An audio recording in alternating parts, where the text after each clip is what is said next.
If you see, the title was Uncover Your Soul Purpose, and it's a self-discovery.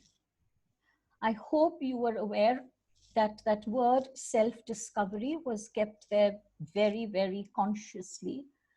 That is exactly what Sohrab and I are desirous of through this session. We are here to, in a sense, guide you as to how you can proceed with that. We are here to give you indicators along the way. We are here to tell you what to miss and what not to miss. But we would like you to be self-empowered, because today, more than any other time, is the time to be self-empowered, is the time to take control of our lives, of our missions, of our goals, and of our purposes. You might say that so-and-so knows their soul purpose, and you've revealed that to them through their soul charts. Yes, I have. I've done hundreds upon hundreds of soul charts. And yes, soul missions and life purposes are revealed in the soul charts.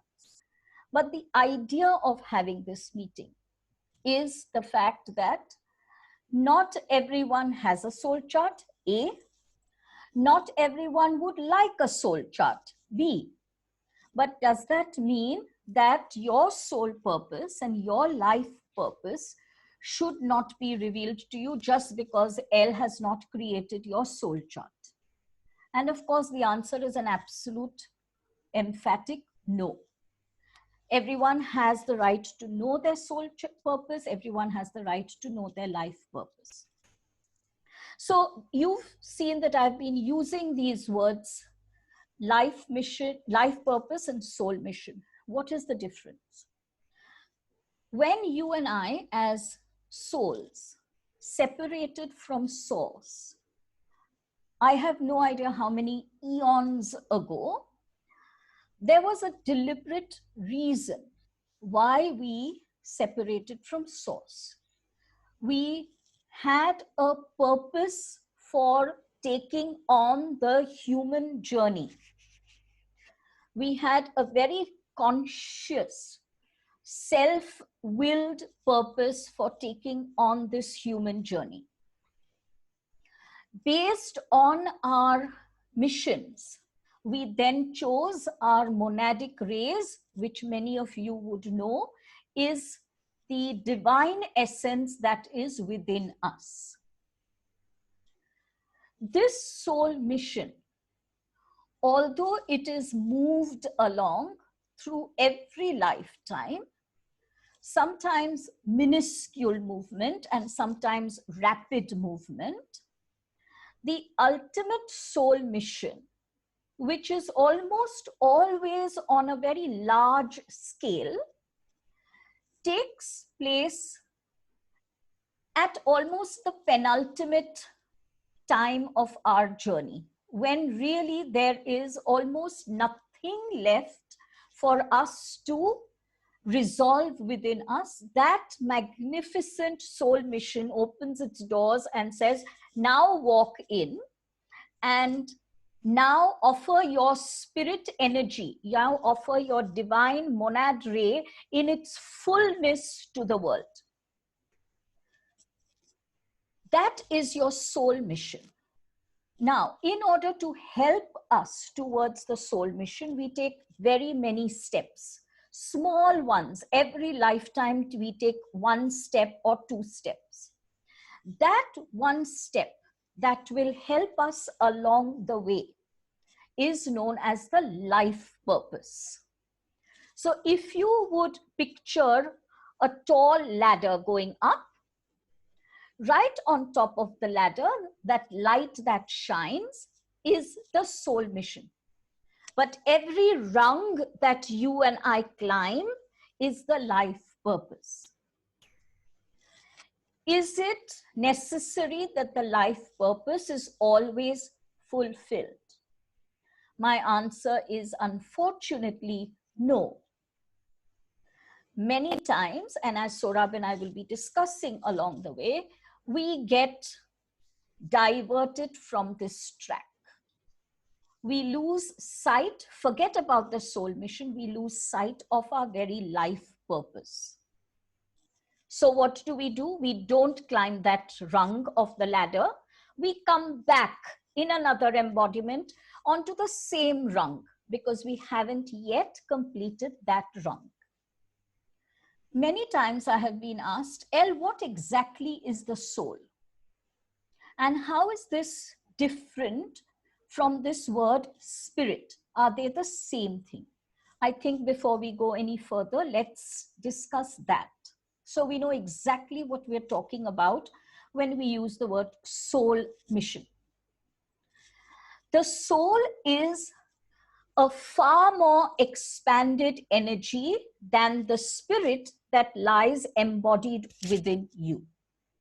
So the life purpose that we are talking of relates to the life purpose of spirit.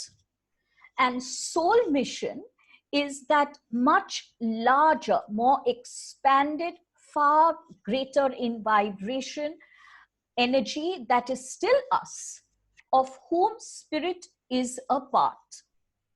But the entire energy does not contract in order to be embodied. Only a very, very small fraction of the soul contracts itself in order to be able to reside within the human vehicle. That contraction of soul is known as spirit. So spirit is entrusted with the completion of life purpose, and soul as a whole has its own mission. If we are all very clear about this, I'm going to ask Sohrab to come in and continue. Last Diwali, the masters in a meeting said that we were now being offered the opportunity to, as it were, move through a portal. And I speak of the whole human race. Move through a portal and create a blank canvas for the future. Now, this is interesting because we've always believed, well, I've come with this soul mission and I must try and either find it or pursue it. But the masters have actually said we've come to a point in our evolutionary processes where we are ready now to paint a new picture, or literally write a new story of our lives. I'm not talking a new chapter in the old story. I'm talking a new story if we so choose. This opportunity is mind-boggling, and it's being offered to all of us. The sad truth is 99% of the people will still write the same old sad, depressed, frustrated story. But we have the opportunity to write a new story if we only believe this. Most of us are bound in our old beliefs of, I've come with this, I'm stuck with this, my chart says this and I cannot move from it, and so on. But really, opportunities are coming our way right now. And in general, what I am discovering and seeing around me is the soul mission tends to stay the same, though there are exceptions, and I will come to that a little later in this discussion. But assuming it stays the same, you have now an absolutely new way of approaching it. And I'll just give you a simple example. A person may have been a very successful corporate person all his life, her life, his life. And obviously the soul mission possibly would have been something to do with empowering people through business and through training. The person might now change course, keeping the same mission, and perhaps give up his very well-paying, very lucrative, very high-position job, and start perhaps an NGO where he helps fund charity, but does the same work. In other words, raising money, raising awareness through a different course. So that would be the same sort of soul mission, but taking a change of course. And I am later going to speak of actually a change in a soul mission. Now, this is one aspect. And right in the beginning, I want to say, please don't assume a soul mission has to be what you perceive of as momentous. Yes, some people have a soul mission to be the president of a country or a top film star that influences people in a very, very wide arena. But let me assure you that a very simple soul mission can be as important, if not more important. I always like to illustrate my points with examples, and I'm going to give you one, but um, think about a simple school teacher in a village who may only reach out to very few uneducated kids. It may look like such a small soul mission, reaching out to a few uneducated kids, but he may be preparing one of those children who eventually becomes president of the country. And his role is just to prepare that one child at kindergarten level. Now, this is just a generic example, but I want to give you a very practical one that's in my own life. Our family had a marvelous, I won't even call him staff member because he was more like an uncle to all of us. And he worked for my parents from the point they got married for 55 years till he died. And he really was like an uncle in our house. I think I was fonder of him, and all my sisters were fonder of him than most of our actual relatives. He was marvelous. And he and my mother shared I have to say, a brother-sister relationship. It was not at all Mem Saab and staff member. It was almost a brother-sister, where they would argue and squabble, but it was always out of love. He would insist she eat when she didn't want to eat, and he'd bring a tray and say, now you will eat, I'm not moving till you eat. Things like that came from love. And he eventually passed away very painfully of cancer. After he died, I sat down just to review him because I loved him so much. And I thought to myself, what kind of life was this? He joined my parents when he was 18 or 19, and he just served us for 55 years and then died. Barely even interacted with his own family, his own children and grandchildren. He was just there for us. So was this a wasted life? And the answer I got was, he fulfilled his soul mission absolutely to perfection. My mother had apparently done him tremendous service in a past life. And the sense I got, which I've not mentioned to you, Elle, but the sense I got, though I'm not sure of this, was I think he was a physically challenged or mentally challenged child of my mother's. And she basically nursed him all through his life with complete love and compassion. And his desire in this lifetime was only to come and give her service. And that was his whole life mission, to give one person service. Now, to give service, he could have chosen to come as her father. He could have come as her husband. He could have come as her child. He came as, and I'm using this word deliberately, a servant, to serve her in a so-called lower position so that he would not veer from his mission.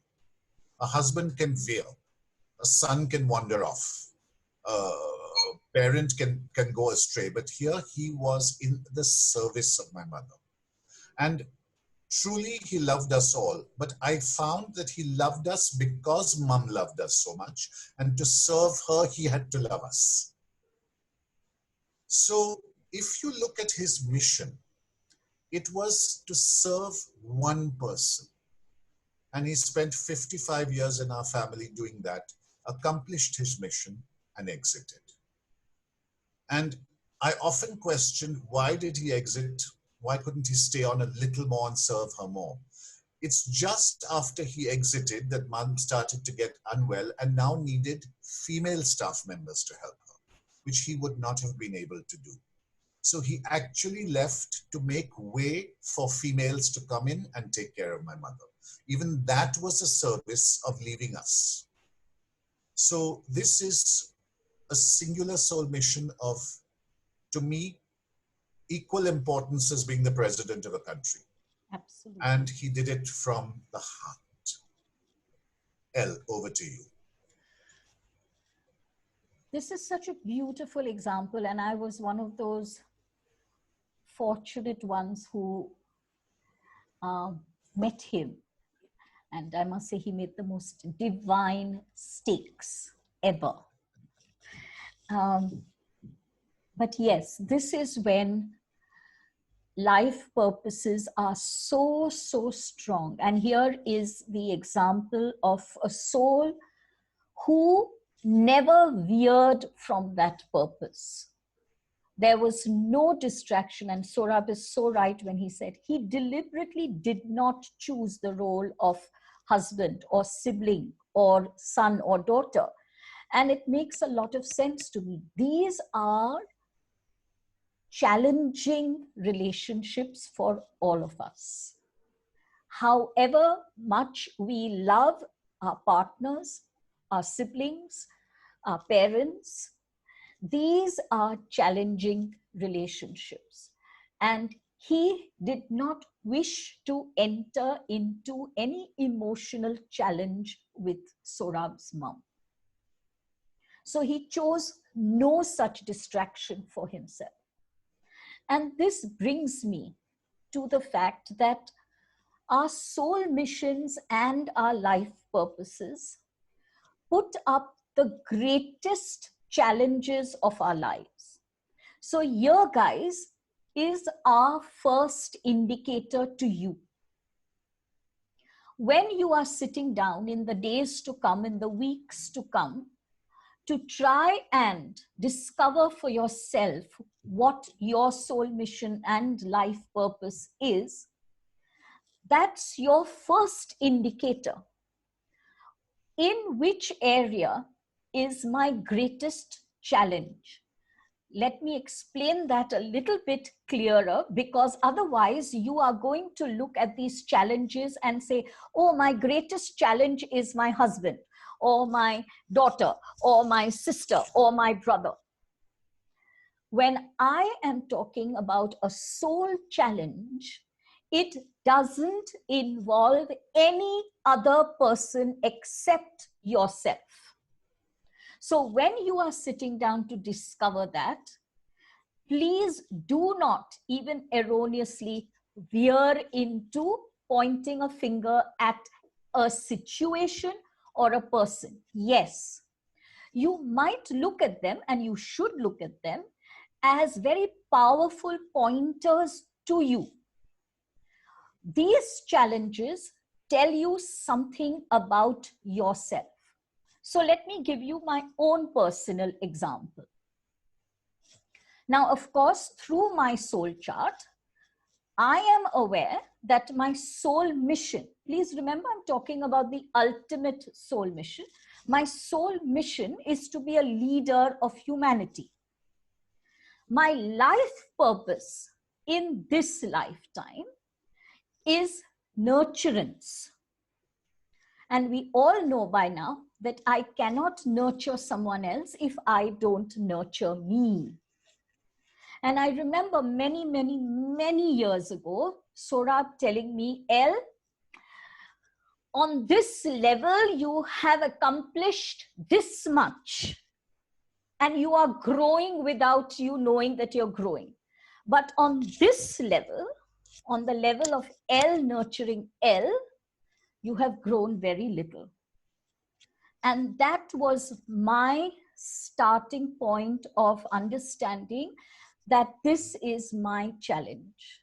My life purpose is nurturing others, but I am unable to nurture others fully if I do not nurture myself. And that was my greatest challenge. And from there started the journey. Why does Elle not like herself enough to nurture herself completely? My soul mission put up its own challenges. So it is to be a leader. Now, a leader is one who takes command. A leader is one who exercises authority. A leader is one who shows the way. Sounds fabulous. But my challenges were, I was not taking command. I was taking control. I was not using authority. I was dominating. I was not leading. I was being arrogant. So you can see how these two put up in my life my greatest challenges that I have ever faced. My doors opened up so beautifully for me without striving. And that's exactly how it happens. When you've attained that sole purpose, not completely, to a critical level, when you've moved towards your soul mission by dropping all the ego barriers or a large number of the ego barriers, the universe opens the door to both for you. So guys, sit down and look at yourselves, look at your lives, past and present, and ask yourself, where is my greatest challenge? Please remember, it's about self, not about anyone else. Yes, so. This workshop is actually so timely because the point I want to talk about now, leading from exactly what Elle said, is it's so important to review your life and look at a direction you are being pushed in or pushed towards by capital Y-O-U. And how perfect is it that we're doing this right now where we're all locked down and the whole purpose of the lockdown is to review your life. Yeah. Of course, we should have done this 50 years ago, but let's begin now if we haven't done it. Because I have been sort of saying to people in general, divide your day into 3 parts, not equal parts, but 3 parts. 1, doing whatever work you have to do, whether it is business or cleaning your floors or cooking. That's 1 part. The second part is life review, looking at what's coming up, looking back at your life, looking at opportunities you might like for the future. It's almost a pause right now in our lives. It's that hiatus where I was here, I've done all this. I was so caught up in what I was doing that I didn't have time to look at myself. Now I have that time. Where do I want to go from here? And the third portion of the day, as I said, you divide it up. But the third portion should be putting aside your personal issues, putting aside your work, and giving back in some way to society. I don't mind if this is 10 minutes of prayer, or if your métier is money, then donate. If your métier is giving your service as a light worker, then go out and donate food or deliver food. Whatever moves you. And a beautiful example of this is a client of mine who has polio, elderly, wheelchair bound. And she wants to give service right now. And she asked me, what kind of service can I give? I'm wheelchair bound. And I said, well, you'll have to think about this, but energy work, prayer would be wonderful. That's very powerful for you. And this magnificent woman called me back a few days later and said, Sohrab, I've decided not prayer. I'm going to call several people every day and just give my ear to them while they talk about their problems. I'm not a counselor, I'm not a guide, but I can give this and I can give this. These are working for me. And to me, that's beautiful service, but that's digressing a bit. So it's very, very important that you review your life. Review what the rat race has been for you. Are you stuck in something that you're really not happy with? Have you ever had some particular desires for the future? And now's the time to start literally implementing them, at least energetically or laying the groundwork for the future. Because this is the time where your soul mission really is being revealed to you if you don't know it so far. My strong feeling is 2020 is the year where if you search, every single one is going to find their soul mission. And I love to give examples because to me it's so clear. I'm just going to cite one where the mission is very different and yet it's in keeping with service. A certain person I know has a soul mission which he discovered through me of educating people through the area of psychological evaluation. I know this is very, very specific and very complex, but interestingly enough, this was revealed to him before he told me that he was a therapist. I didn't even know that about him. And he took a turn. He got very frustrated with being a therapist and gave up his profession and took the plunge about 3 or 4 years ago, way before COVID, and decided to become a filmmaker. Now we're going therapist to filmmaker, two opposite ends. And to the degree that he had a wife who was so upset with his choice because now he wasn't making the big bucks anymore, that she said, if you make this choice, I'm leaving you. And he thought about this and he said, bye-bye. And he took the plunge and has become a filmmaker. He's not very successful yet, but he's working at it. But the whole focus of his films is to educate people about mental health. So now he's still a therapist, but he's doing this in a completely new, creative and novel manner. So his mission is the same, but the perspective has changed. And when we talked about this, he is so different today. He said, I'm not very successful. I know I'm going to get there, but I feel like my heart is opened. Whereas I was just plodding at the work that I was doing before for years and years. Today, I feel like a free and creative man. And I salute him for this choice. So he has made a change. The soul mission is still the same, but it's being approached from a completely different perspective. And this completely dovetails with what I want to say now. He was able to shift the perspective, not the soul mission. The soul mission is what his soul had chosen. He was able to shift the path. He was able to shift the perspective. He was able to shift the road to the soul mission because he did not come in his way. Now, if he had conceded to the threat that his wife gave him, if he had conceded to the conditioning that all of us are given, don't take a risk in life. Whatever is working for you and you're making money, just stick with it. If he had done either of these two, he would have stood in his way and there would have been no other road but that of the therapist. He would have still walked the road to the soul mission, but far less joyously than he's doing now. So the important thing is, let us not stand in our own way to this discovery. So many of my clients will tell me, tell me what is my soul mission. And I will say, doesn't know what your soul mission is. Only your soul knows what your soul mission is.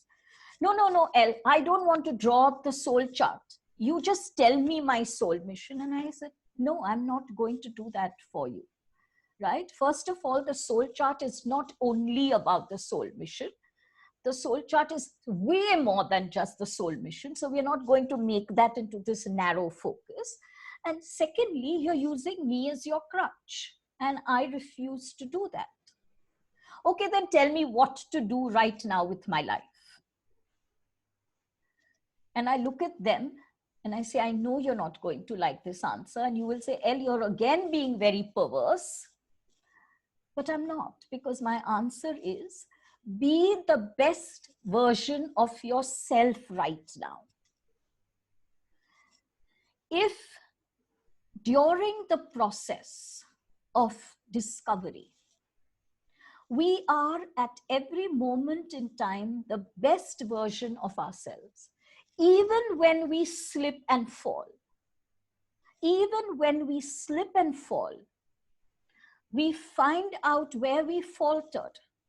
We find out what was that banana peel trigger on which I slipped. And then we pull ourselves up again with that renewed vigor and with that renewed wisdom. You're still being the best version of yourself. If you are the best version of yourself at every moment, really, this is not rocket science, guys. When you are the best version of yourself in every moment, are you not, without your conscious awareness, are you not living as per spirit direction? When you are the best version of yourself, you are not permitting the ego to rule your life. And this statement comes from a person like me, who for years, no decades, was ruled not only by ego, but by a very thick layer of arrogance. But that arrogance came from an inability to love me, from an inner self-disapproval, from an inner loathing. And to mask the pain were these thick layers of arrogance and I don't care and who the hell are you?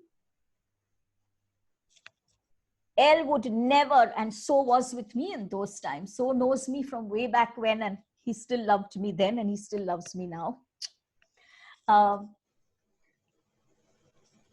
I couldn't love anyone completely because I didn't love myself.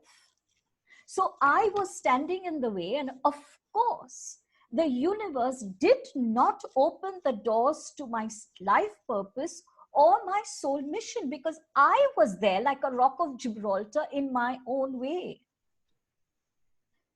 When I saw that, when there were these beautiful beings in my life, like Sohrab and my husband and Meru and Silla, who held me strong while the universe stripped me till I was a bleeding mass, but stripped me of every ounce of my arrogance, then ego direction had been lost.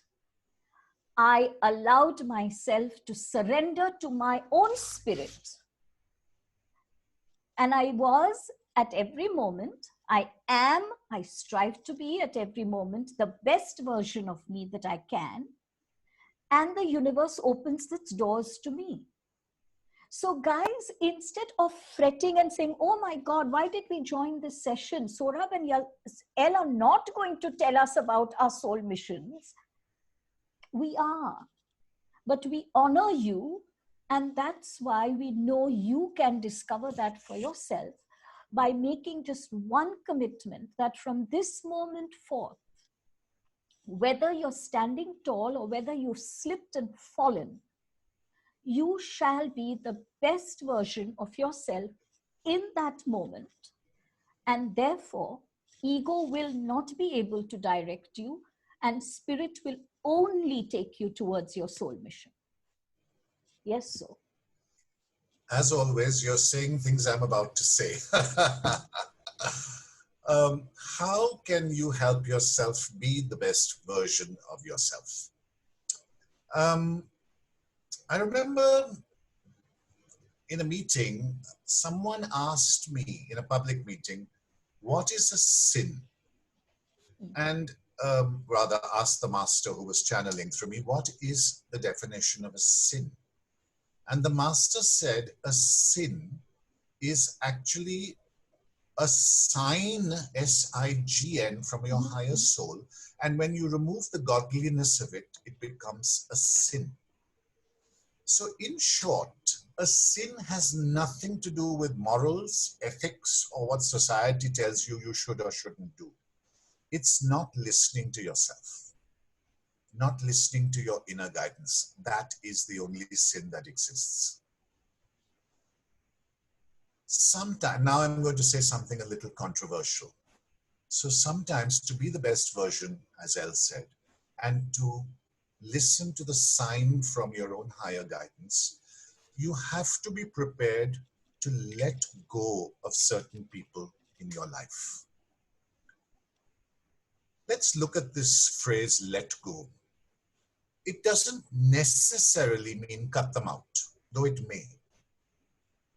But it means to have the gumption to understand they're coming from their perspectives and those perspectives may not fit with you. And then you may have to challenge or defy them or stand up for your rights, even when it's extremely difficult.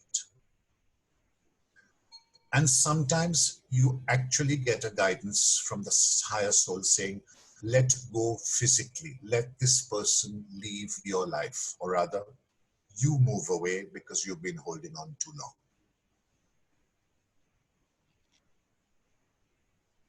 I want to give you an example. I always like examples. As Elle rightly said, we've known each other since college days and been the best of friends ever since. And my whole focus was, my whole beingness was creative. But because I had a father who, quite understandably from his perspective, was trying to guide me the only way he knew, and kept impressing upon me repeatedly that men have to generate for families in the future, so an arts degree is useless, you need a commerce degree or a science degree. So I was a conformist, so I tried to conform by doing commerce, which I hated. Then he tried to impress upon me that now I needed a CA degree or a computer degree because that would help me. And again, I tried to conform, and every fiber of my being was saying, this is not for me. But I didn't have, so I'm going to use this word, I didn't have the balls to stand up to him. And I didn't have this inner certainty or belief in myself yet to say, to defy him completely and rebel. So I went along with it. I even joined the business and worked with him for several years and actually hated every moment. And then there came a day, and I can remember the morning, literally the morning, where I woke up in my bed, listening to some music that was coming through the window. I was exactly 24 years old. And I sat up in bed and I said, if I wake up in this bed at the age of 40, not having done what I want to do, I'm going to cut my wrists. And that's the moment I decided I really want to go into the arts and study theater. And that's the day I took that decision and had to let go of my father's very, very strong persuasiveness. And I had to challenge him. And when he heard what I had to say, he was furious and he said, I'm not going to help you with this. I've always said I'll pay for your education, but this is not education. And I said, fine, I'm going to do it on my own. And I did. I went to America. I had a green card. I was lucky. I went with $500 in my pocket. And I got a menial job at a hotel and worked for 1.5 years before I could afford to put myself through school there to study theater, which was my passion. So I had to let go, not only of my father and his hold over me, but of his criticism, of his condemnation, and frankly, of the ridicule of many of my friends who said, are you crazy? What the hell are you thinking? Why on earth are you doing this? And I had to let go of a lot of that. So it took me 6 years to wake up to this, but I'm so grateful I did. And sometimes, if you look at this from the traditional perspective, my father and my friends were right. I mean, a guy needs to be able to support a family and, you know, should be in this stream and not in the sort of crazy artistic stream. But that was a sin for me because my soul was showing me the signs of creativity. and I was not listening till finally I did. Elle. And this is so true of us all. We sometimes just continue doing what we are doing what we are told to do.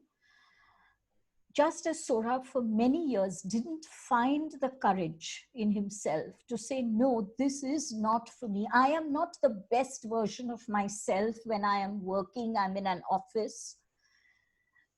There are so many who do this for so many years of their lives, till they finally come to when they're 60, 65, 70.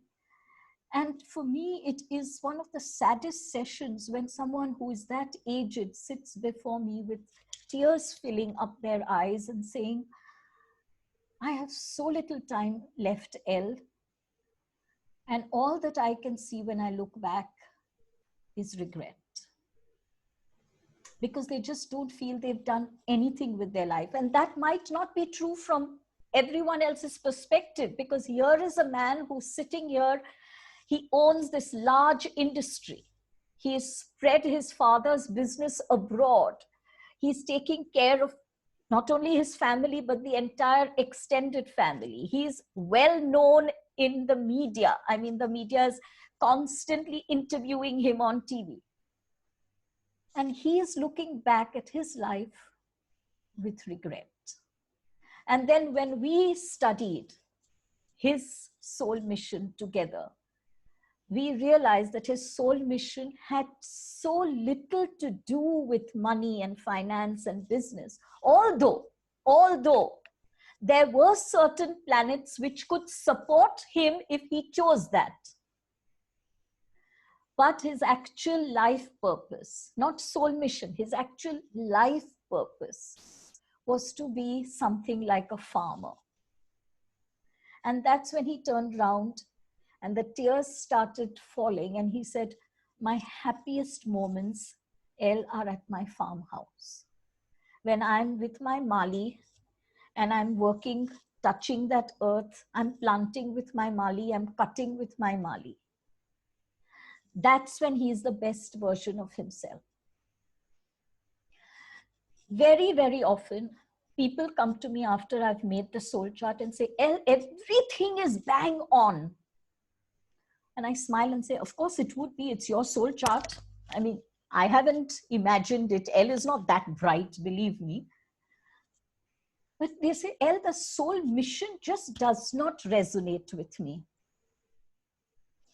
And that's when I smile again.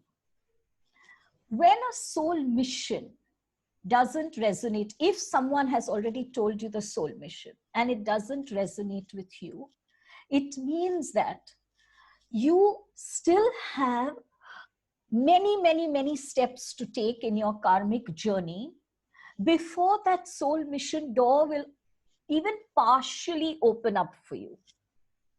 So your karmic journey plays a very important role. So my suggestion to you is, for the present, don't even consider your soul mission. Just consider your life purpose. Your life purpose is for the here and the now. The current, that one rung which takes you up to the soul mission. There are those who say the soul mission resonates completely with me, Elle, and I'm already doing so much of this. It means that they are further along in their karmic journey. Does this mean that one is weak and one is strong and one is high and one is low? Bull crap. We've all had our journeys, and there are so many people ahead of me and there are so many people so-called behind me. Why am I looking at either of them? Let me look at myself. So your karmic journey is very important. Now is the time. Your second, third indicator is look at your karmic journey. What are your karmic hindrances? For example, if you have certain patterns in your life, like relationships not working or careers not working, certain patterns that keep repeating again and again and again. Guys, you are looking at a karmic journey. You're looking at a karmic hurdle. My advice to you is forget about even the life purpose. First, resolve that karmic hurdle. You cannot move forward towards your life purpose or towards your soul mission when there are huge karmic hurdles in your way. And how are you going to remove those karmic hurdles? Are you going to just ask them to leave your life? Are you going to walk away? Well, yes, as Sohrab says, sometimes the most beneficial thing is to let go. But as Sohrab will tell you himself, both of us have very often told people, I'm sorry, you have to remain here. And you have to work through this situation. You cannot get out of this situation. There are times when, and I'm only talking from experience. So there is one person extremely, extremely, extremely dear to me and extremely precious to me, who I have, in a sense, physically let go of. Energetically, that person is still in my heart as always. I did not let that person go because that person was not beneficial to me. I let that person go because I knew that till such time as I had resolved a certain part of my emotional flaw, that person would be my constant trigger. And having such a trigger would actually make my process even slower. So very consciously, this was a decision I took to say, I'm putting myself first. I'm putting my journey first. But I'm letting go of a person who I hold very, very dear to me. And I had to do that so that I could work on that emotional flaw within me, that emotional weakness within me. And when I have worked on it enough, after I don't know how long, I was able to tell the person in the very near past how much I loved this person. But sometimes if you find that the trigger is very, very strong, do yourself a favor. Don't allow the karmic cycle to become your burden. Do yourself a favor. Let that person go, even if it is for a short time. Sometimes it might be for a lifetime. Yes, so. Many people assume that in the pursuit of one's life purpose, it has to be a very intense and focused and serious matter. And in fact, it's quite the opposite. The whole purpose is to embrace laughter and fun and joy in your processes. You don't have to learn through pain anymore. You can choose to learn through joy. This is a very big shift that's happened recently. And in fact, the masters have been reiterating it in my meetings over the last couple of years, saying that truly there was a perception on earth for thousands of years that growth only comes from pain. And what do we say? No pain, no gain. Money doesn't grow on trees. You have to fight and struggle to get ahead. Nothing comes for free. We even use the word labor pain. We don't say birthing joy. Yeah. Of course, it's going to be painful. And because of our conditioning of thousands of years, we always believe that growth comes from pain. And it does. I'm not denying that. But it's not the only way to grow. You truly can grow through a joyous marriage as well, if not better, than through a painful one. So it's time to shift our perspectives now and consciously keep choosing to learn through joy. And I so believe this, especially as Saint Germain is my master, as I think many of you know. And his whole ethos is what appealed to me from the beginning. Because as Saint Germain in his in that incarnation, he was this opulent French count. He lived a life that was so full. He loved good clothes and jewelry and food and wine and women and having fun, and yet he was such an incredibly spiritually evolved person, an alchemist in every possible way. And when Elle introduced me to Saint Germain in a ceremony in Pune, Elle, if you remember, many years ago at Diana's house, and I was befuddled because I'd never heard of Saint Germain. I didn't know who he was. I had to come home and look him up on the net. And I was like, who is this guy? But as I got to know him, not from the net, but from my heart, I realized this is the way I want to be spiritual. This is the way I want to pursue my life's purpose and my passion. I want to do it through joy and fun and laughter, not through pain and suffering. And this doesn't mean that every moment of my life is happy and blissful, guys, but it is my choice, and I constantly remind myself that I choose to grow and evolve by seeing things as half full and not half empty. And this doesn't mean that I am urging anyone to look at life through rose-tinted glasses. That is denial. That is blocking. But you can choose to look at things differently. Ella.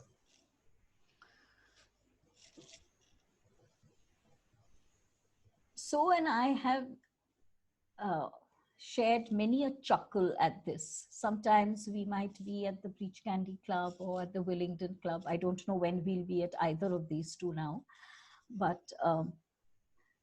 really behaving, let us say, what people would not expect so-called spiritual channels to behave like. And of course, Sohrab has one more talent, guys, and I know I'm digressing here, but I have to tell you of his talent. And that's complete non-spiritual answers to spiritual questions. So sometimes go and take a session with Sohrab and tell him, now give me all those complete nonsensical answers. They're sometimes downright rude, but they're a laugh. So we laugh at what we do as well. We don't even take that seriously because it's not work. What we do is who we are, and we take ourselves lightly. L-I-G-H-T capital, L-Y small. Because we take ourselves lightly, we can laugh at what we do. We can laugh at who we become sometimes. We can laugh at the fact that here we are telling our clients one thing, but the very next day the universe kind of gives you a little bit of a slap on the ass and says, okay, let me see you walk the talk, and how we sometimes fail quite miserably. This is what spirituality is. Spirituality is the spirit living in a human body and functioning out of its spirit energy instead out of ego energy.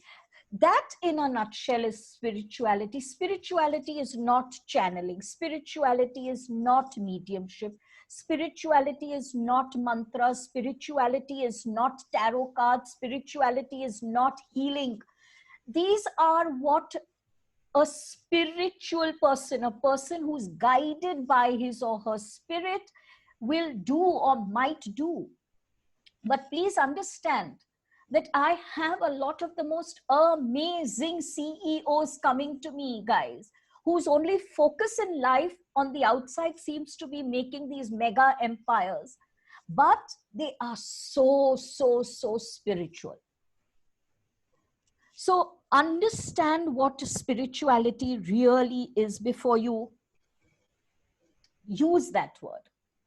We're going to give you yet another indicator of your soul mission, your life purpose.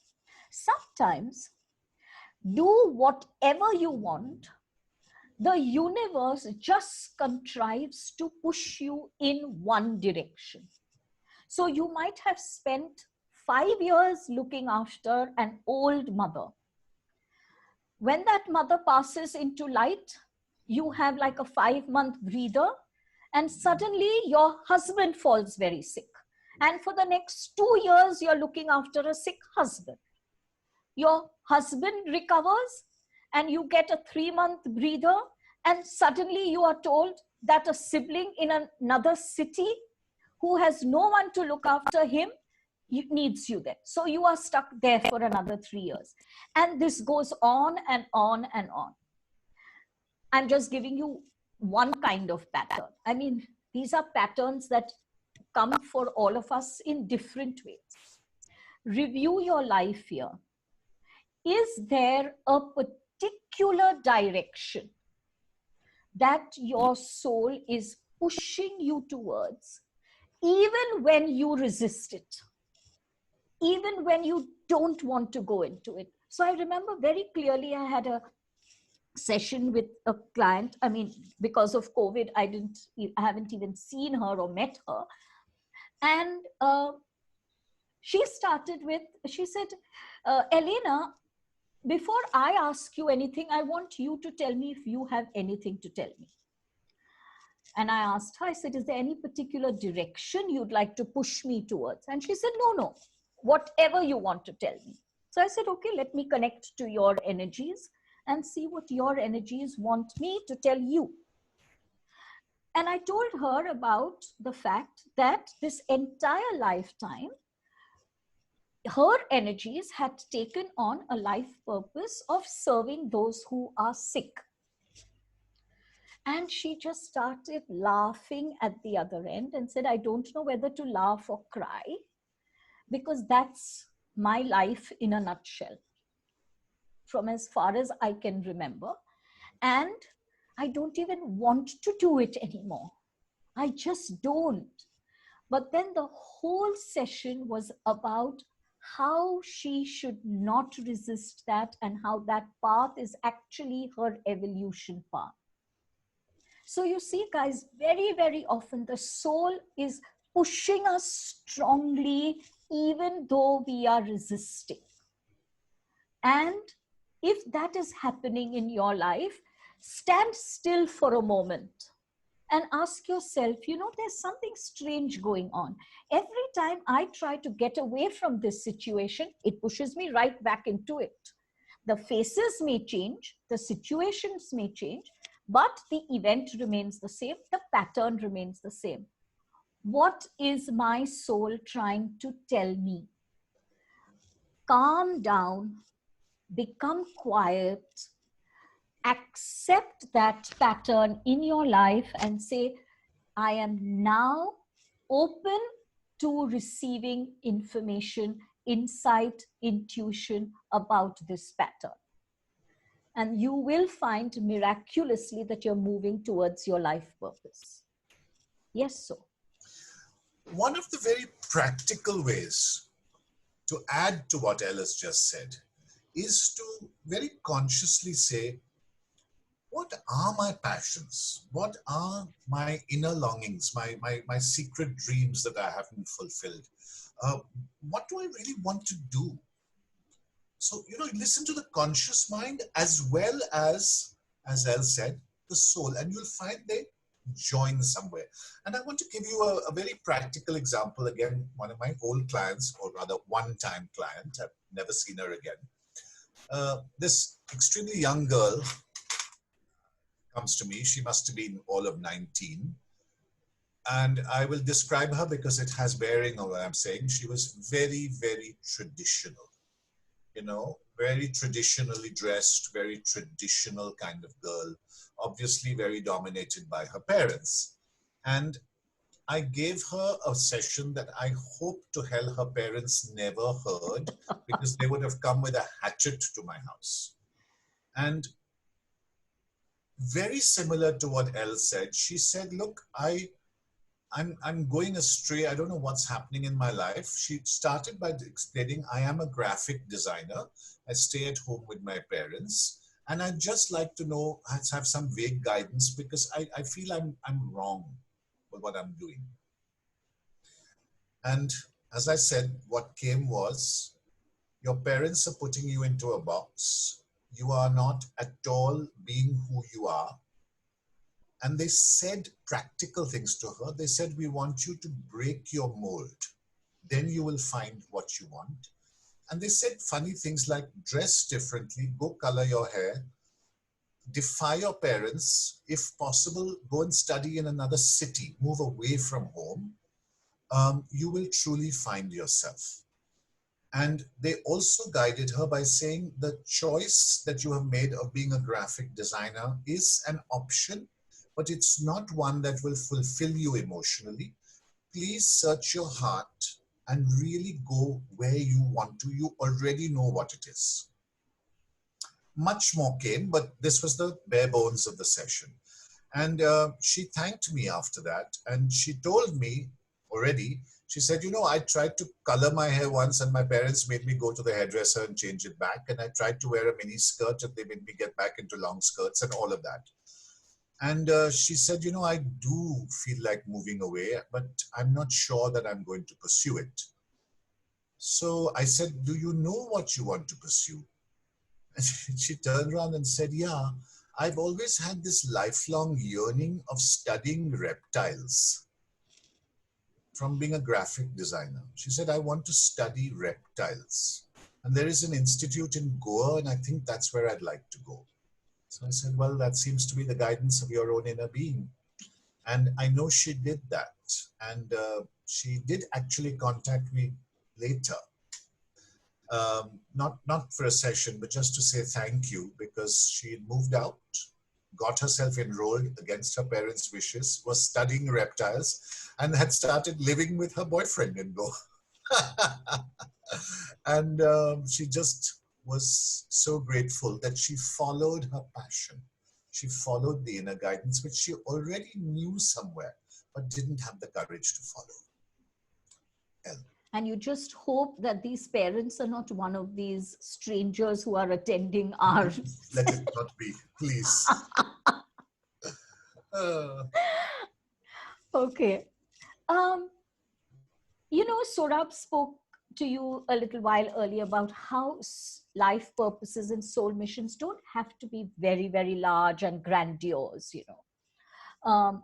And of course, I already mentioned that soul purposes and life missions don't have to be so-called spiritual, because everyone who asks me for a soul mission or what is my life purpose, 100% of them think that I'm going to tell them you have to be a healer or you have to go and help in some NGO.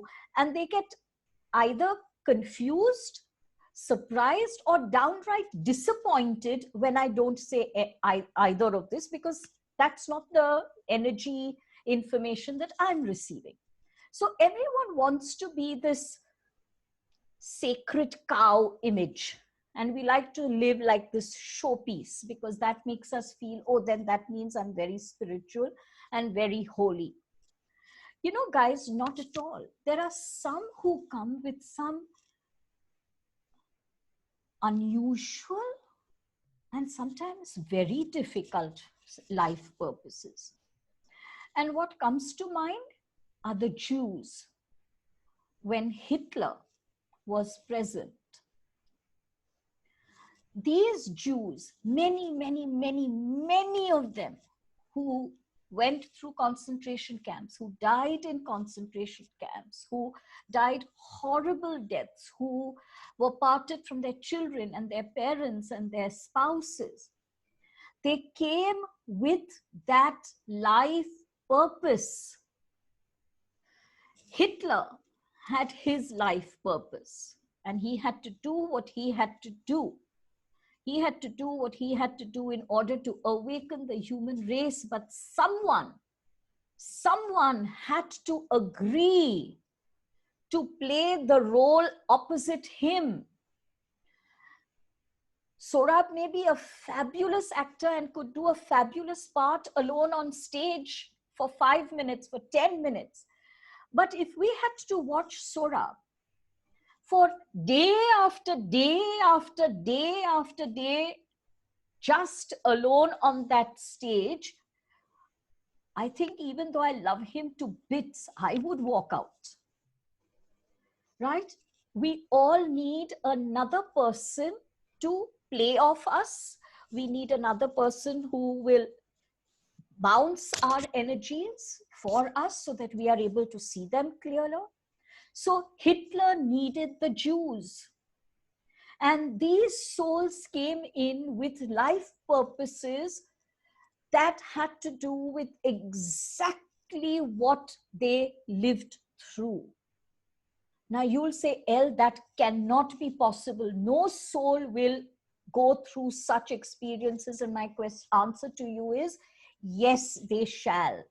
The only event in life that one does not ever put into a soul blueprint, ever, is suicide.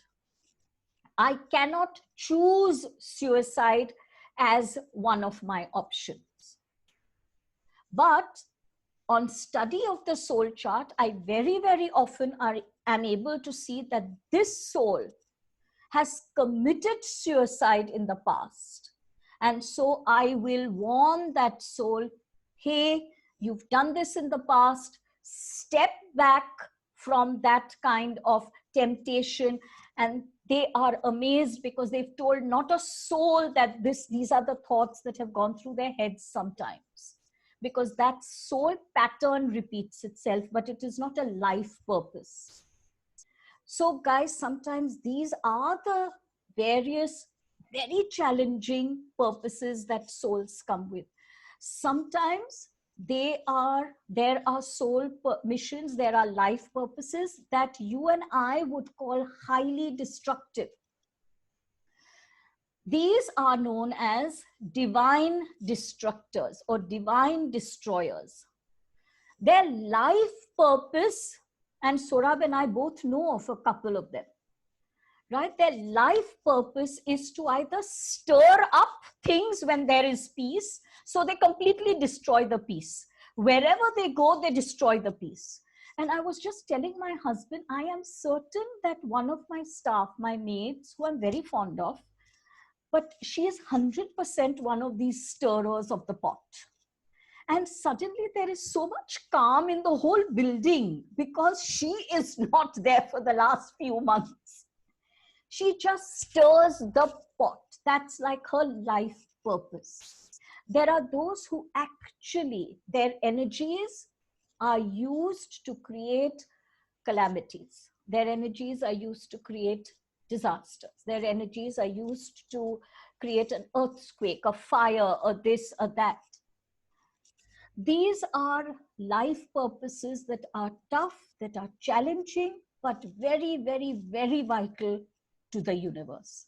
So understand that if one of those patterns that I was talking to you about falls into something like this, don't knock it.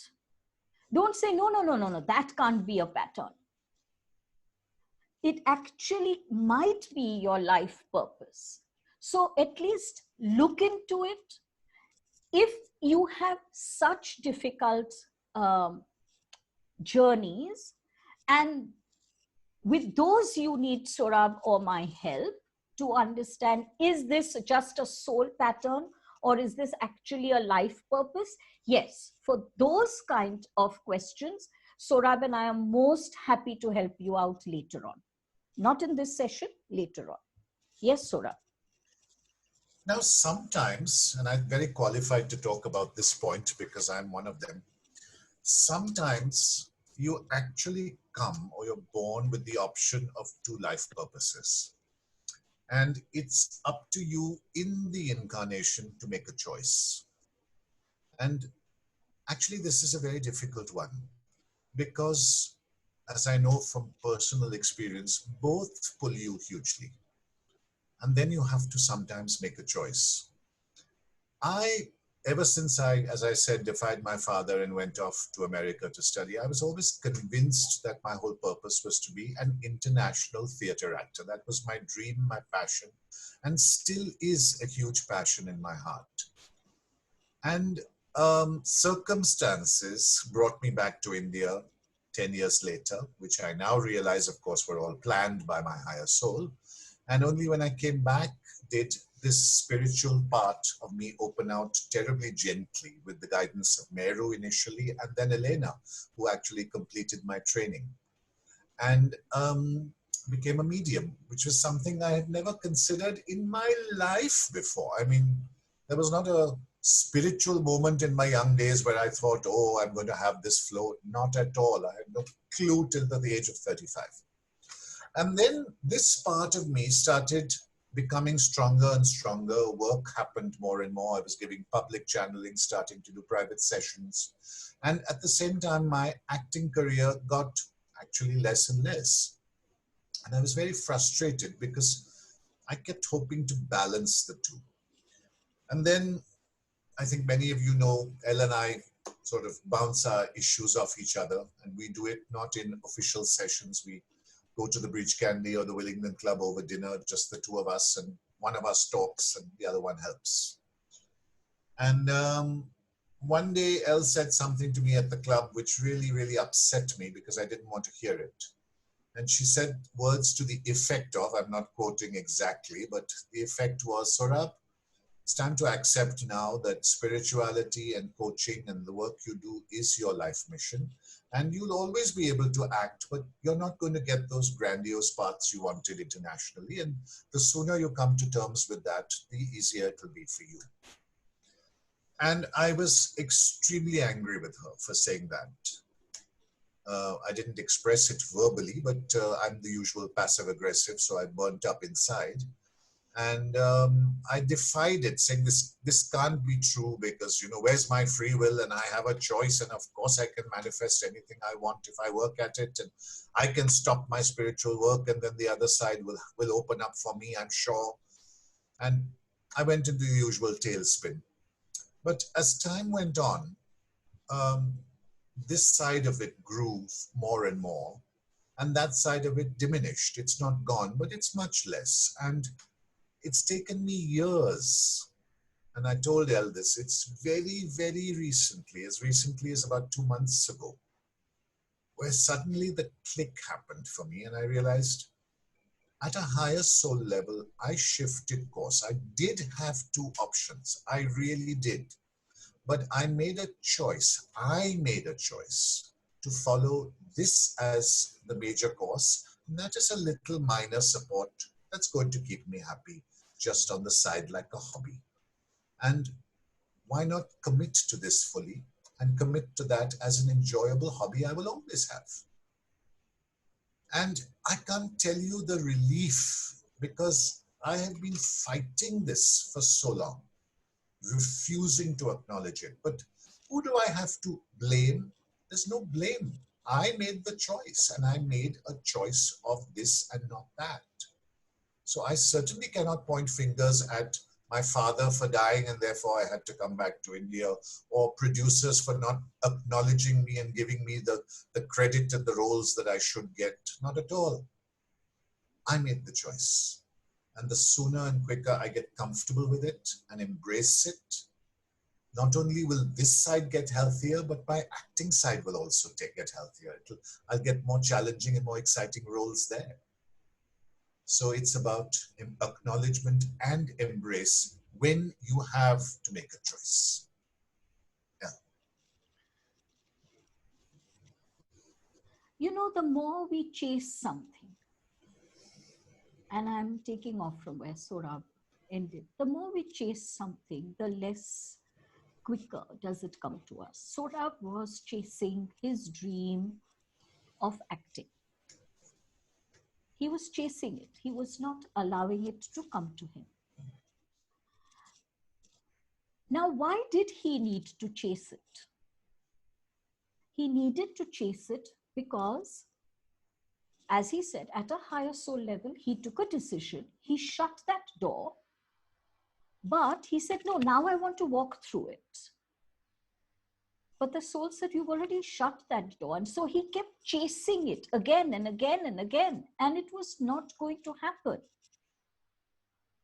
So even when we chase our spiritual goals, guys, you know, sometimes people go spiritually shopping.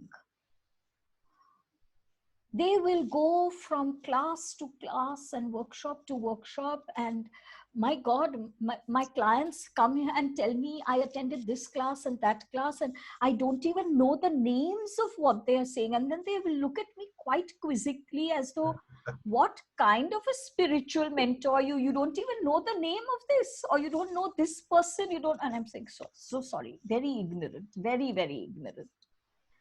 But where is all this spiritual shopping taking you? And when my clients come and say, please, please, please tell us, El, what is my soul mission? What is my life purpose? I tell them one thing, which I want to repeat here. When you are constantly seeking something in this almost desperate way, you're not seeking it in a healthy, let life flow through me kind of way. In this desperate way, you are actually driving that further away from you. Because inside of you, that subconscious voice is actually saying, I don't know this, I don't know this, I don't know this. You see, you are verbally saying, I want to know, but the subconscious is actually saying, I don't know. And I've repeatedly told this to people.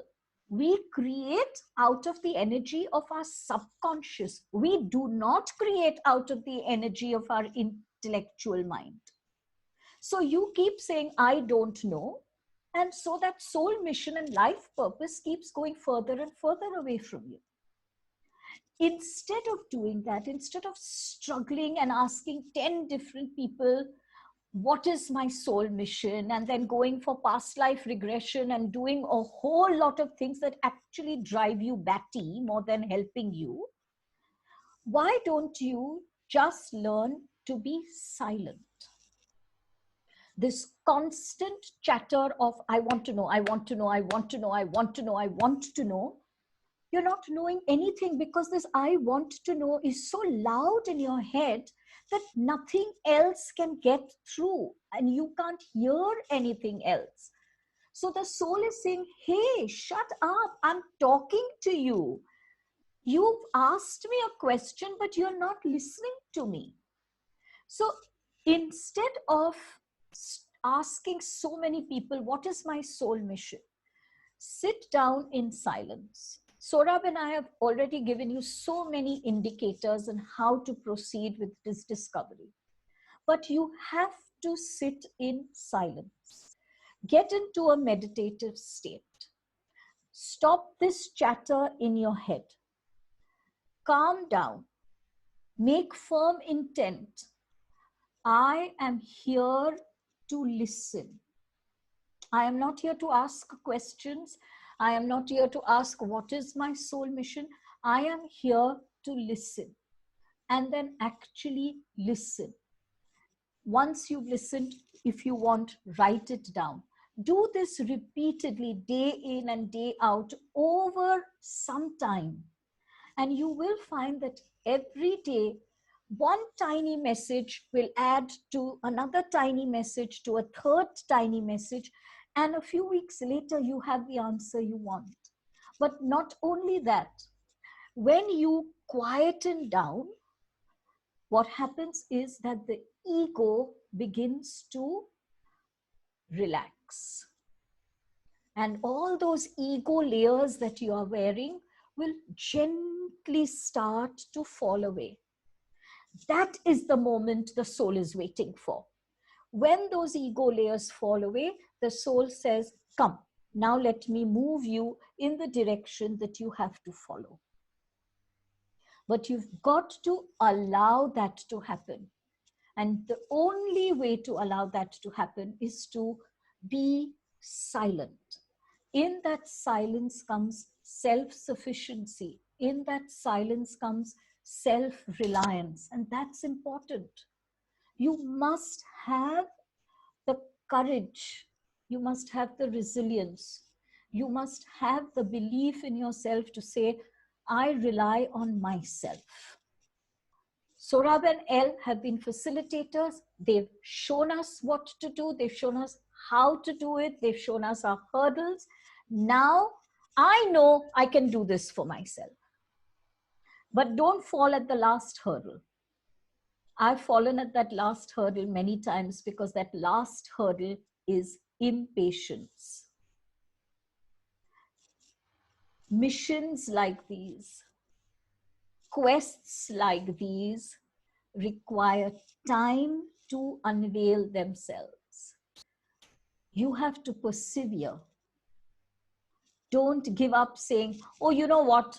Elle and Sohrab can do it. I can't. If you don't have that faith in yourself, then of course you can't. And then should I tell you what would happen? You might say that, you know, I can't, you know what, I'll just go to Sohrab for a session and then the masters will channel through him and tell me something and it will be my soul mission.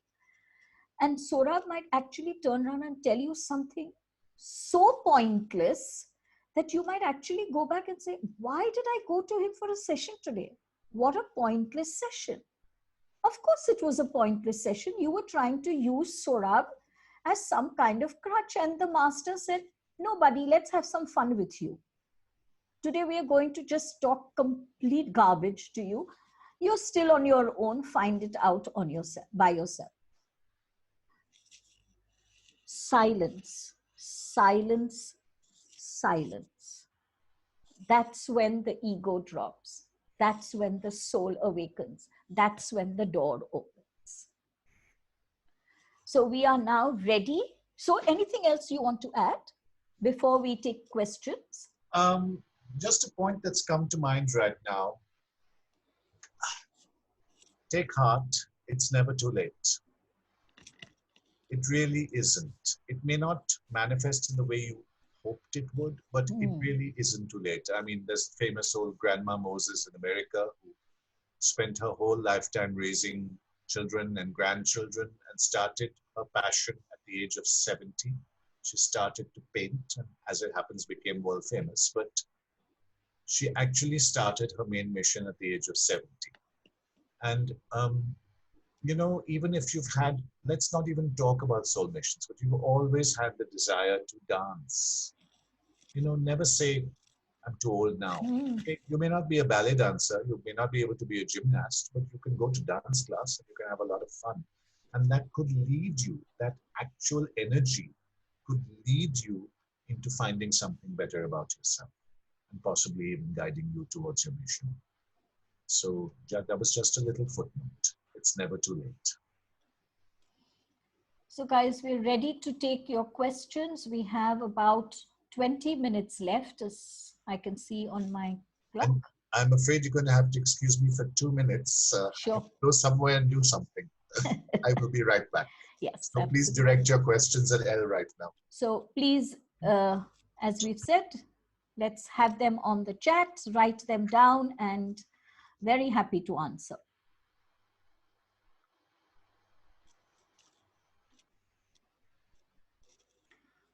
Have been guided to make a healing vision board and share with everyone. Will it be interfering with others' karmas? Mala, when you ask such a question, that I have been guided to make a healing vision board, I'm going to just read out this question. Have been guided to make a healing vision board and share with everyone. Will it be interfering with others' karmas?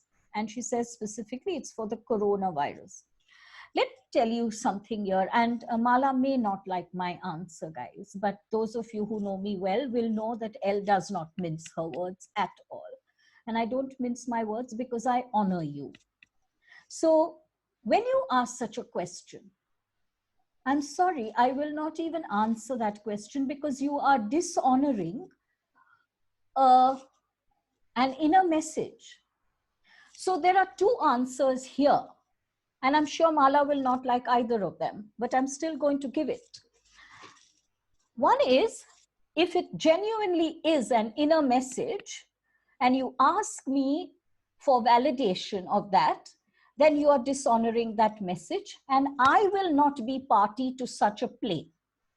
Secondly, it's not really an inner message and you are convincing yourself that it's a message and you're hoping that I validate it. Again, I'm not going to be party to such a play. So guys, when you get messages, honor them. First, ask yourself very honestly, integrity is vital. Am I playing games with myself? Is this something that is honest. Is this my message? You may say, "El, I don't know." Okay, that's a fair enough answer. If you don't know, it means you haven't been deliberately dishonest with yourself. Please go ahead and do it. If it is something that the universe doesn't want you to do, you may offer it to the whole world in general, but no one will come forth. So honor what you receive and don't ask for validation. At least don't ask me for validation. Wrong person. What I have loved about this lockdown is the silence and listening to the sounds of nature. Hey, make most of it. It's quite beautiful. And may I request you that in those moments of silence, you use the energy that you generate from a quiet mind and an active spirit, and send that energy to the thousands who are sitting on roadsides and in open fields in the hot sun without food, not knowing when they'll ever reach home. So enjoy the nature, but make use of its energy for her children. When you say cut off, or Sohrab, I think you should answer this. I'm sorry, I just came in. So when you say cut off or let go of someone, if something happens to that person later because I let go, how should I react? Isn't that a greater karmic burden for me?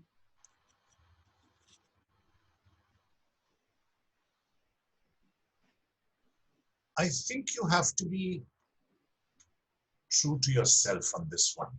And if your own beingness is saying, move away, cut off, and something does happen, you have to also trust that you did what you needed to, assuming you did it in balance, and the person has their own issues to deal with. Let's take a practical example. And actually, this is a case I had to deal with where a wife was being guided repeatedly by the masters. And understand, in my sessions, they very rarely say you should do this or you shouldn't do this. But in this particular case, a wife who was an abused wife was being repeatedly urged by the masters, touch your power. Your energy with this person is over. This is your greatest life lesson. Your whole mission was to take a divorce. And she allowed abuse for 35 years. To the degree that he, of course, beat her, but he broke all her teeth, he broke her limbs, she was in and out of hospital. He forced her to watch him while he was having sex with another woman. It was extreme abuse. And the masters explained to her that your whole purpose was to get married to him, to leave him, to touch your power. And you could have done that in year one, but you chose to wait 35 years, so be it. Now touch your power and move away. They also cautioned her, and this is to answer your question. They said, we are telling you outright, within 6 months, he's likely to contract a major disease. That's when your resolve will waver, because you have now filed for divorce, and she had, by the way, and you are going to start saying, I need to be there to nurse him. And they said, you will only be repeating the pattern if you go back at that point. He has enough money to hire staff to take care of him. That is his growth. He is in fact manifesting that disease to try and help him awaken. He was meant to do some of this to you, but not to go to this 100% extreme. So he has to have the opportunity to awaken by not having you around. If you go back, you will again cause this whole karmic cycle and come back and repeat it. And she said to me, you know, if that happens, I don't know what I'll be able to do. I don't know if I'll be able to leave him. And you know something? I don't know. I never heard from her again. I don't know what happened. I'm sure that man must have got ill. And I honestly don't know what she would have done. But her whole purpose was to sever from him completely. And I'm just hoping she listened and didn't fall back by nursing him at that time. Zenobia, actually, Sohrab has answered your question very well in this example, because your question is, can you explain a bit further on the karmic journey and the hurdles that come from self? So you can understand how this lady was her own hurdle. Her journey, her life purpose was to find the power and to step back from the abuse and not to play the victim card over and over and over again. She was furthering her karma. She was not lessening her karmic burden because she was not moving. And Sohrab was used by the universe to give her that information. Now, whether she has still continued to be a hurdle or she has moved, we don't know. But I hope, Zenobia, you've understood how we sometimes stand in our own way. Pritima, can a soul mission change during an incarnation? Very, very, very rarely. Pritima, what does change, what can change, even that is not common, is your life purpose, but a soul mission very, very, very rarely, Pritima.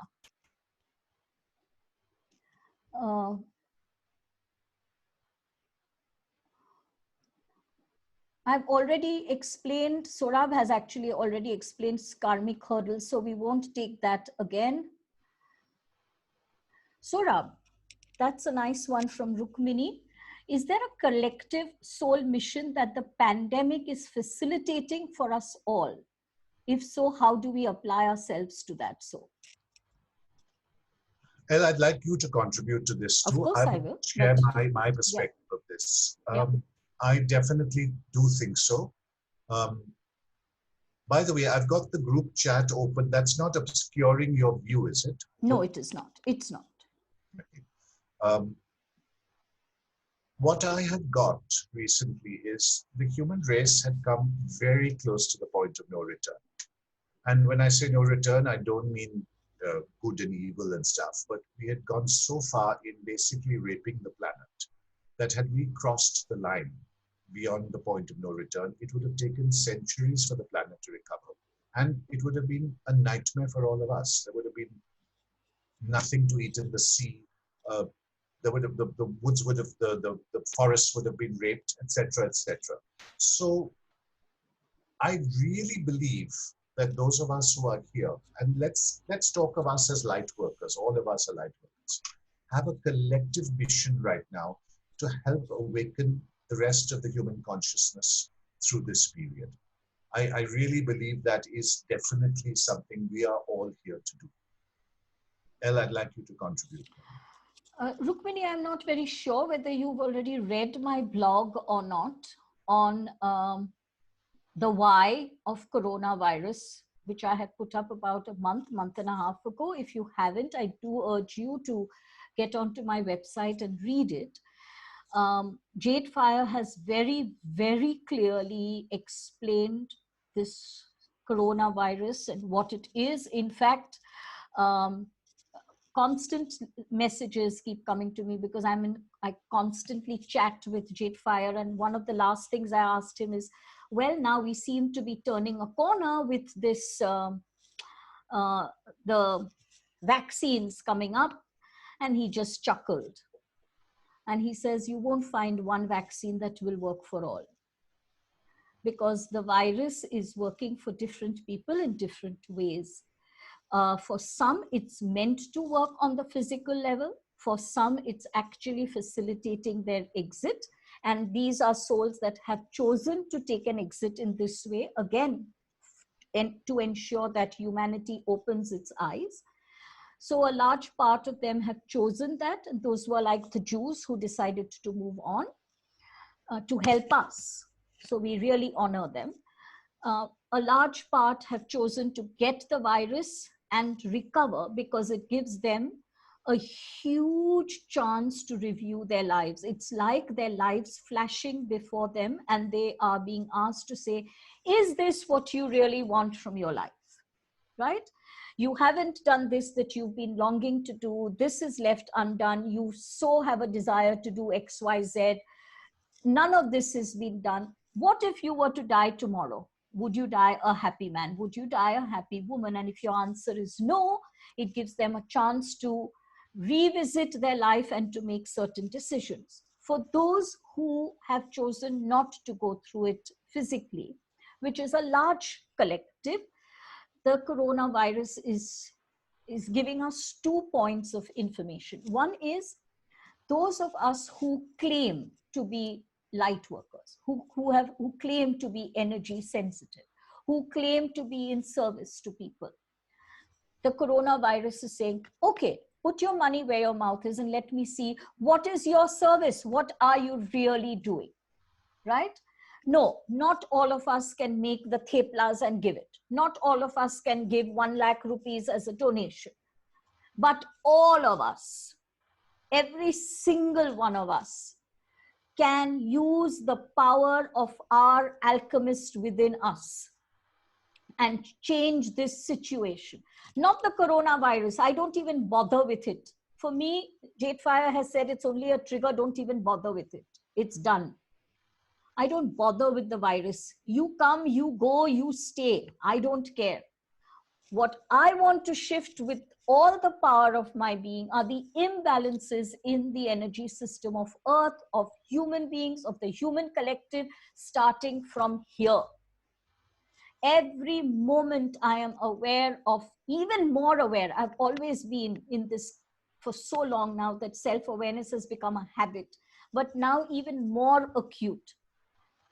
You have 1 step in the darkness. Put your foot back into the light. You've reacted. You've not done this.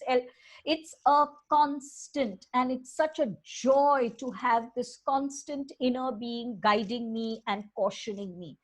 Start from here. When you start from here, the inner alchemist gets louder and stronger, and you and I together, we can change the patterns of Earth.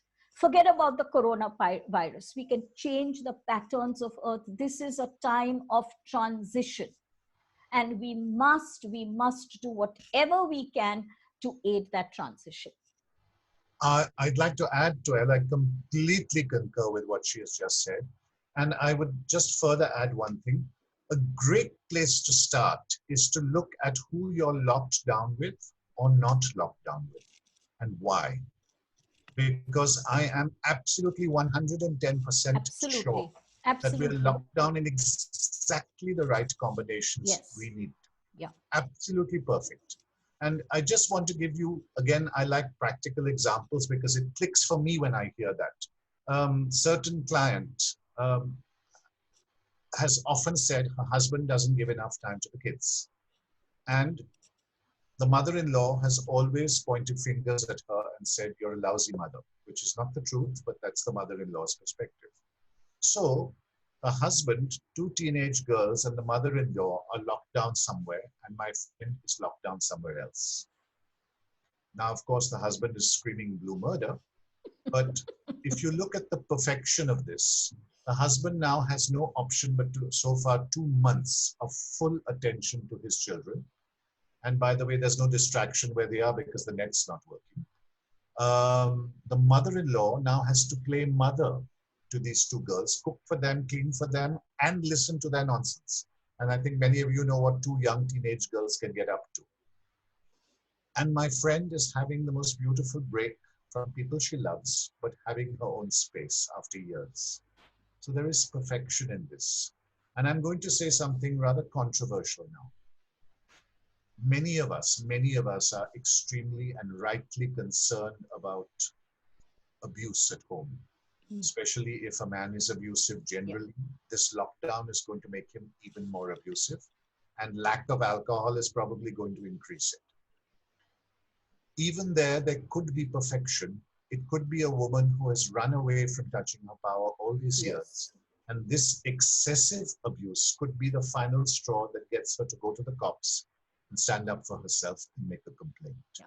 So even in such a vicious circumstance, there is perfection. And many people who are locked down absolutely alone, I'm not saying all, but I'm saying many, are people who are not comfortable with themselves and they need to befriend themselves. Thank you. So true, Sohrab. When we close our eyes and concentrate, how do we know that the messages we get from our higher selves are not mind games? Sorry, guys, this is not even going to pass it on to Sohrab because he is quite sweet and polite and he might answer. So I am going to say, no, I am not validating that for you. You figure it out.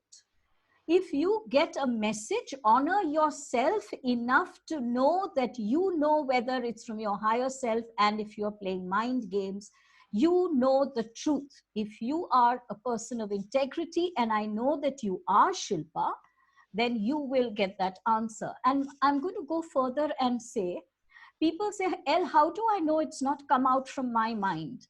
And I look at them and I say, but who else's mind will it come out of? Of course it will come out of your mind. And why would you dishonor your mind and insult your mind to believe that if it comes out of your mind, it's fine, but someone else's mind, it's great. So sit with it, practice. You will get a feeling within you when there is a soul directive. You will get another feeling within you when you get an ego directive. Shilpa, I trust that you will be able to sit and decipher the two. Jokes is asking, so is this a collective life purpose or a soul mission?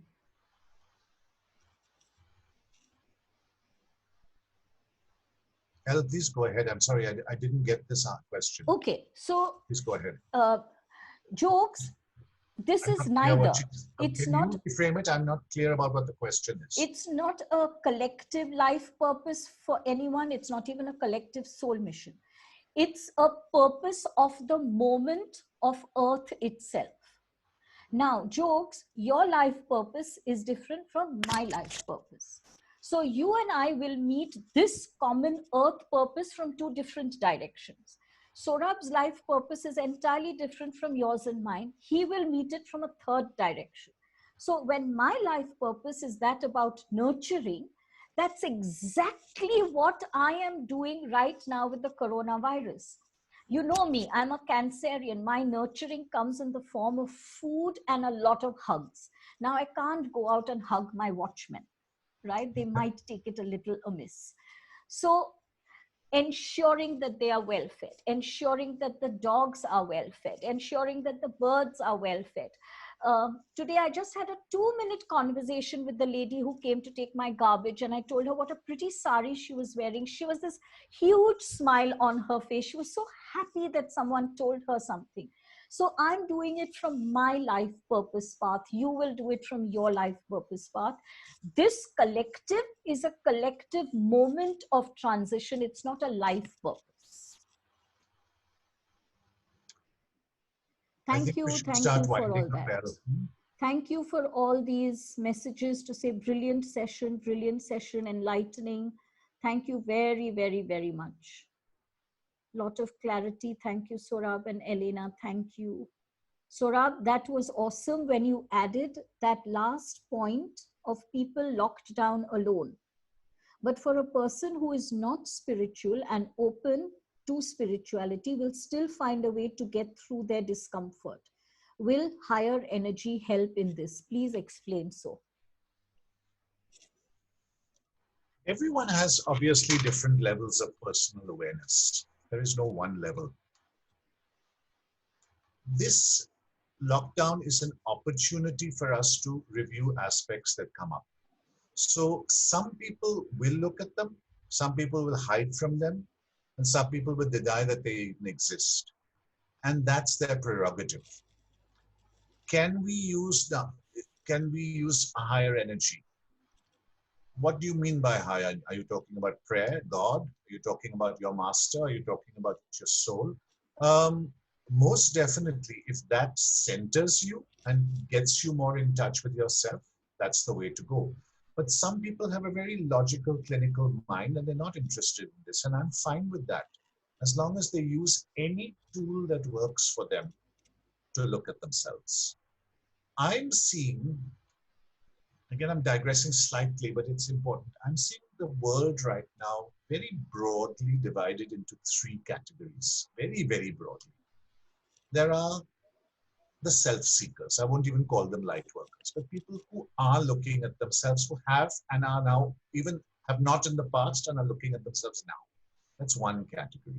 Then there are those who are so focused on, I must get my money and my business going, that they are just focusing on work and not bothering to look at anything.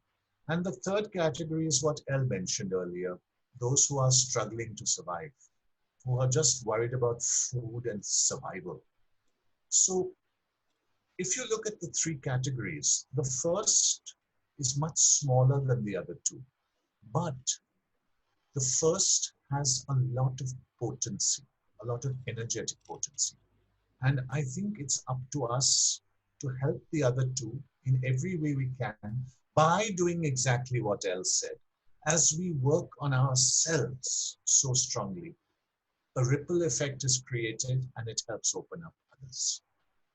So you do share, you do, of course, awaken verbally if you can, giving sessions, counseling, listening to people, but you obviously can't reach the whole world. That you do inside you with certainty that my energy and my power reaches out. That's the higher power I look at. That's a brilliant answer. And Sohrab, tons and tons of messages coming to say thank you for a wonderful session, amazing session, enlightening talk. Thank you very, very much. Someone has asked, how do we contact the two of you personally? Well, you've either emailed Sohrab or you've emailed me.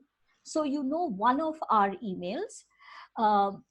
You can email that same person, and if you want the other person's email, I'm very happy to give you Sohrab's email, and Sohrab Yes, will be very happy to give you mine. should I just put right here right now? Shall we just put it on the messenger? Yes, sure. So I'll put mine right yes, now. and I'll put mine. Yes, Kanchan, you can have online sessions with the two of us, and you know how to now reach us. So please feel free.